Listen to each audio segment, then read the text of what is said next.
Hello friends इस lecture में हम लोग देखेंगे डिस्टेंस बिटवीन पैरेलल प्लेन्स। तो फ्रेंड्स यहाँ पे हम ये देखेंगे कि अगर हमको दो प्लेन गिवन है जो आपस में पैरेलल हैं तो उनके बीच में हम लोग डिस्टेंस कैसे निकालते हैं फ्रेंड्स, यही हम लोग यहाँ पे सीखेंगे। ठीक है फ्रेंड्स। तो फ्रेंड्स यहाँ पे सबसे पहले फॉर्म कौन सा गिवन है? Cartesian form.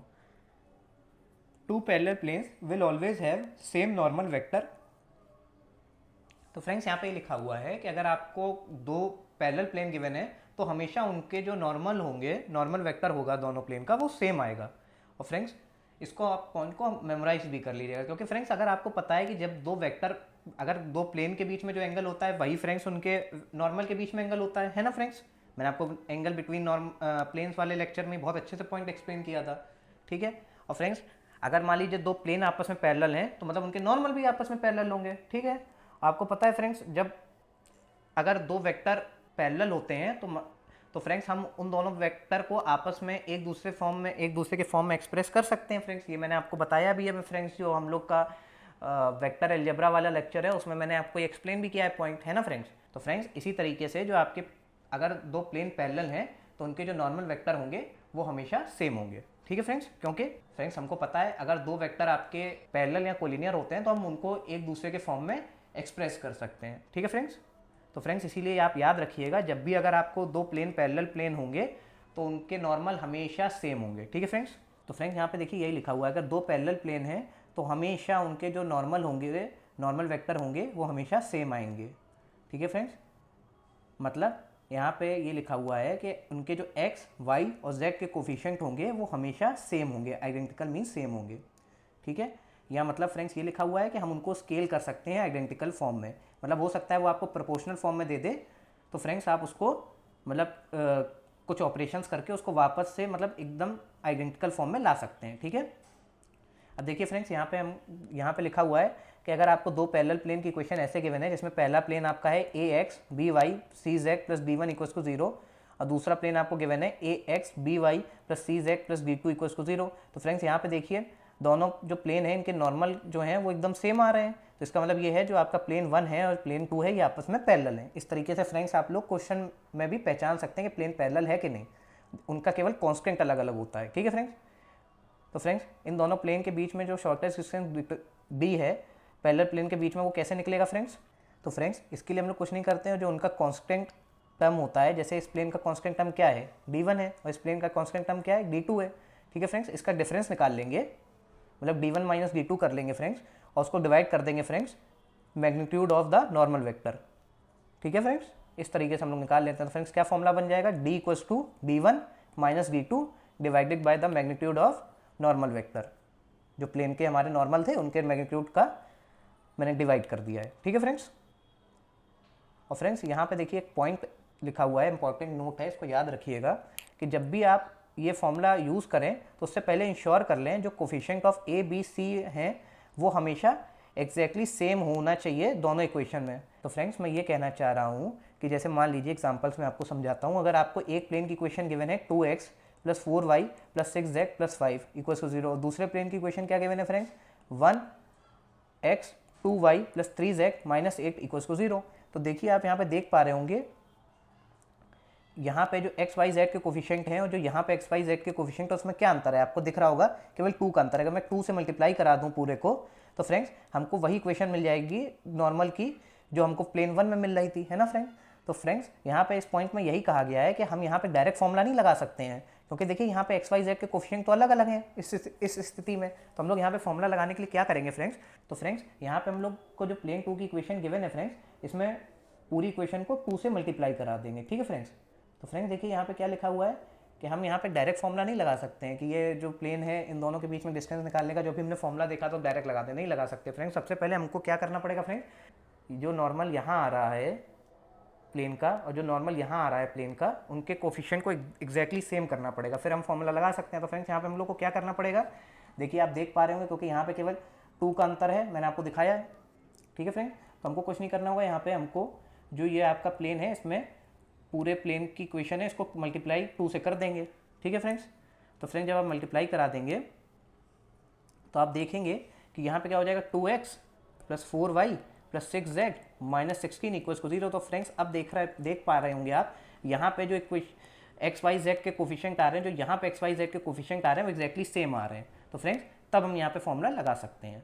ठीक है फ्रेंड्स, यही फ्रेंड्स मैं आपको समझाना चाह रहा था। अब देखिए फ्रेंड्स दूसरा फॉर्म क्या होता है, यहाँ पे वेक्टर फॉर्म होता है। Let the equation of plane be, plane one की इक्वेशन क्या है, R dot N vector equals to D one. Plane two की इक्वेशन क्या है, R vector dot N vector equals to D to.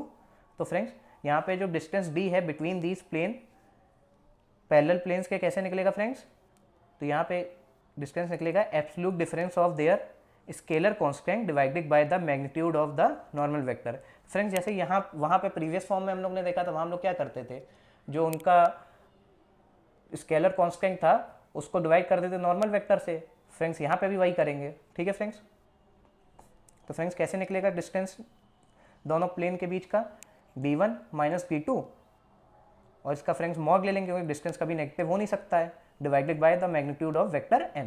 ठीक है फ्रेंड्स, और फ्रेंड्स जो मैंने प्रीवियसली पॉइंट आपको बताया था वो यहाँ पे भी बताऊंगा कि if the equation of the plane are given as r dot n1 equals to d1 and r dot n2 equals to d2, we must first scale them so that n1 equals to n2। तो friends जैसे वहाँ पे मैंने आपको बताया था कि हमको कोफिशिएंट n1 वेक्टर और n2 वेक्टर के जो कोफिशिएंट होते हैं नॉर्मल के, उनको बराबर करना होता है फ्रेंड्स, वो यहाँ पे भी हमको करना होगा।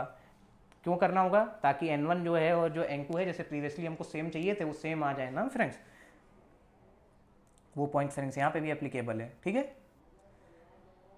अब फ्रेंड्स हम लोग एक न्यूमेरिकल सॉल्व करते हैं। Find the distance between the plane 2x minus 3y plus 6z plus 4 equals to 0 and 2x minus 3y plus 6z minus 10 equals to 0। तो फ्रेंड्स इसको सॉल्व करते हैं। तो देखिए फ्रेंड्स हमको फॉर्मूला तो पता ही था, फॉर्मूला क्या होता है friends, b equals to d1 minus d2, और फ्रेंड्स पूरे का हम लोग मॉड ले लेंगे divided by a square plus b square plus c square और पूरे का अंडर रूट। ठीक है फ्रेंड्स, फ्रेंड्स d1 क्या आ रहा है फ्रेंड्स आपका 4 आ रहा है, d2 क्या आ रहा है फ्रेंड्स आपका माइनस 10 आ रहा है। तो फ्रेंड्स यहाँ पे आप लोग देख पा रहे होंगे x के साथ जो कोफिशिएंट आ रहा है, जो y के साथ कोफिशिएंट आ रहा है, वो दोनों प्लेन के केस में सेम आ रहा है। अगर फ्रेंड्स ऐसा नहीं होता तो फ्रेंड्स सबसे पहले हमको इन दोनों को सेम बनाना पड़ता, उसके बाद ही हम लोग फ्रेंड्स फॉर्मूला यूज़ करके डिस्टेंस निकाल पाते हैं।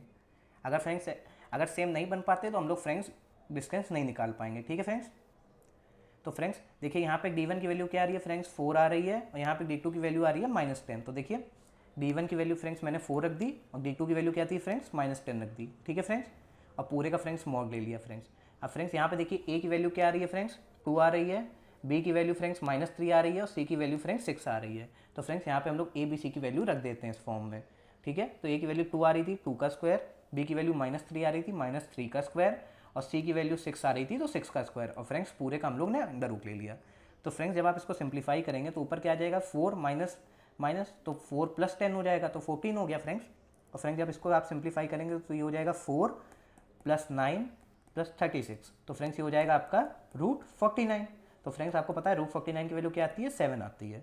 ठीक है फ्रेंड्स, तो हो जाएगा 14/7। तो कोई कहेगा सर आपने तो यहाँ पे केवल प्लस साइन लिया है, तो फ्रेंड्स मैंने आप प्लस साइन इसलिए लिया है क्योंकि फ्रेंड्स डिस्टेंस कभी नेगेटिव हो नहीं सकता है, तो फ्रेंड्स अगर मैं माइनस साइन ले लूँगा तो गलत हो जाएगा ना, इसलिए फ्रेंड्स यहाँ पे मैंने केवल प्लस 7 लिया है। तो फ्रेंड्स जब आप इसको फर्दर सिंप्लीफाई करेंगे तो जो आपकी डी की वैल्यू आ जाएगी वो 2 यूनिट्स आ जाएगी। तो फ्रेंड्स यही हमारे जो प्लेन है गिवन प्लेन्स हैं उनके बीच के डिस्टेंस की वैल्यू है। ठीक है फ्रेंड्स, अब फ्रेंड्स हम लोग एक और न्यूमेरिकल सॉल्व करते हैं। Find the distance between the plane x plus 2y minus 2z plus 5 equals to 0 and 2x plus 4y minus 4z equals to minus 16। तो फ्रेंड्स यहाँ पे हम लोग डायरेक्ट डिस्टेंस निकाल सकते हैं ना। अब देखिए फ्रेंड्स कई लोग इसमें गलती कर गए होंगे, कई लोगों ने कहा होगा हाँ डायरेक्ट फॉर्मूला लगा देंगे। निकाल सकते हैं? नहीं निकाल सकते ना, क्योंकि यहाँ पे ध्यान से आप देखो जो एक्स वाई जेड के कोफिशिएंट यहाँ पे जो आ रहे हैं, जो एक्स वाई जेड के कोफिशिएंट यहाँ पे आ रहे हैं वो सेम नहीं है। यहाँ पे फ्रेंड्स आपको इन दोनों को सेम बनाना होगा, तो सेम हम लोग कैसे बनाएंगे फ्रेंड्स। तो देखिए प्लेन 1 की आपकी इक्वेशन ये गिवन है, प्लेन 2 की आपको इक्वेशन ये गिवन है। ठीक है, पर फ्रेंड्स इसको सेम बनाने के लिए क्या करना होगा, तो फ्रेंड्स यहाँ पे आप देख पा रहे होंगे इन दोनों में क्या डिफरेंस है। तो फ्रेंड्स अगर मैं प्लेन 1 के जो इक्वेशन है इसमें 2 का मल्टीप्लाई करा दूँ पूरे पे, तो फ्रेंड्स क्या होगा, आपके जो दोनों प्लेन की ये जो एक्स वाई जेड के कोफिशिएंट हैं वो दोनों प्लेन के इक्वेशन में सेम आ जाएगा फ्रेंड्स। तो फ्रेंड्स मैं ये कर देता हूँ।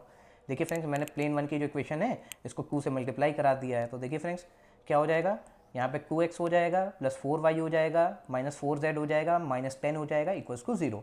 तो फ्रेंड्स ये आपकी आ गई इक्वेशन 3। तो फ्रेंड्स अभी जो प्लेन 2 की इक्वेशन आई है और ये जो हमारी प्लेन 1 की मॉडिफाइड इक्वेशन आई है, इन दोनों के बीच में डिस्टेंस हम लोग कैसे निकाल लेंगे फ्रेंड्स। तो फ्रेंड्स हमको पता है इसका फॉर्मूला क्या होता है, d equals to d1 minus d2 divided by a square plus b square plus c square और पूरे का अंडर रूट। तो फ्रेंड्स देखिए यहाँ पे मैंने क्या किया फ्रेंड्स, इस केस में मैं इसको d1 मान ले रहा हूँ, ठीक है फ्रेंड्स। आप d1 किसी को भी मान सकते हैं फ्रेंड्स, यहाँ पे मैंने d1 इसको मान लिया है, ठीक है।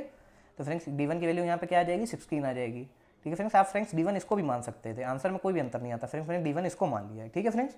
तो क्या हो जाएगी, यहाँ पे 16 आ गई वैल्यू, ठीक है। d1 की वैल्यू 16 हो जाएगी, ठीक है। d2 की वैल्यू फ्रेंड्स यहाँ पे क्या है, -10। तो फ्रेंड्स d2 की वैल्यू -10 है तो -10 रख दिया, ठीक है फ्रेंड्स। अब देखिए फ्रेंड्स a की वैल्यू क्या आ रही है यहाँ पे 2, तो a की वैल्यू 2 हो जाएगी, 2 का स्क्वायर, ठीक है फ्रेंड्स। b की वैल्यू देखिए फ्रेंड्स क्या आ रही है 4, तो b की वैल्यू क्या हो जाएगा 4 का स्क्वायर। और c की वैल्यू फ्रेंड्स क्या आ रही है -4, तो फ्रेंड्स हो जाएगा -4 का स्क्वायर। और फ्रेंड्स पूरे का हम लोग अंडर रूट ले लेंगे। तो फ्रेंड्स जब इसको सॉल्व करेंगे तो 16 माइनस 10 तो +10 हो जाएगा, तो 26। और यहाँ पे आप सॉल्व करेंगे क्या हो जाएगा 4 + 16 + 16, तो ये हो जाएगा फ्रेंड्स आपका √36। और √36 की वैल्यू क्या आती है फ्रेंड्स 6 आती है, तो क्या हो जाएगा 26 डिवाइडेड बाई 6। तो फ्रेंड्स आप यहाँ से देख सकते हैं, आप यहाँ से दोनों से 2 कॉमन ले सकते हैं, तो ये हो जाएगा 13 और ये हो जाएगा 3, ठीक है फ्रेंड्स। तो ये हो जाएगा 13 डिवाइडेड बाई 3। फ्रेंड्स यही हमारे रिक्वायर्ड प्लेन, दोनों प्लेन के बीच में रिक्वायर्ड डिस्टेंस जो हमें निकालनी थी उसकी वैल्यू होगी, ठीक है फ्रेंड्स। अब फ्रेंड्स हम लोग एक और न्यूमेरिकल सॉल्व करते हैं। Find the distance between the following plane r.2i cap -3j cap + 6k cap equals to 5। और प्लेन 2 की इक्वेशन क्या है, r.4i cap -6j + 12k equals to 24। तो फ्रेंड्स इन दोनों प्लेन के बीच में हम लोग को डिस्टेंस निकालनी है, ठीक है फ्रेंड्स। तो फ्रेंड्स यहाँ पे आप देख पा रहे होंगे i, j और k के साथ जो एलिमेंट्स हैं वो दोनों जगह सेम तो है नहीं, है ना फ्रेंड्स, यहाँ पे अलग है, यहाँ पे अलग है। तो फ्रेंड्स सबसे पहले हमको इनको सेम बनाना पड़ेगा, ठीक है। मैंने आपको नोट में ये पॉइंट लिखवाया था। तो फ्रेंड्स इनको सेम बना लेते हैं सबसे पहले। देखिए प्लेन 1 की क्वेश्चन क्या थी फ्रेंड्स आपकी, ये थी। तो फ्रेंड्स इसका नॉर्मल क्या है 2i cap -3j cap + 6k cap. Plane 2 की क्वेश्चन क्या थी 4i cap -6j cap + 12k cap. तो फ्रेंड्स यहाँ पे इसके नॉर्मल की वैल्यू क्या हो जाएगी friends 4i cap -6j cap + 12k cap. तो फ्रेंड्स देखिए हमको पता है जब भी हमको फॉर्मूले के थ्रू डिस्टेंस निकालना है तो ये जो n1 आ रहा है और जो n2 आ रहा है इसको हम लोग को सेम करना होगा। पर फ्रेंड्स ये तो सेम आ नहीं रहा है, तो कैसे सेम करेंगे फ्रेंड्स।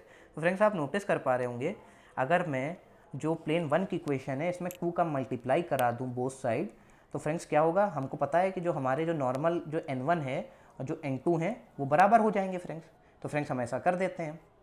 तो देखिए फ्रेंड्स इसके लिए हम क्या करेंगे, जो हमारे प्लेन 1 की इक्वेशन है उसमें 2 का मल्टीप्लाई करा दे रहे हैं। तो प्लेन 1 की इक्वेशन ये थी फ्रेंड्स, तो मैंने 2 का मल्टीप्लिकेशन बोथ साइड करा दिया, तो यहाँ पे भी 2 का मल्टीप्लाई करा दिया और यहाँ पे भी करा दिया।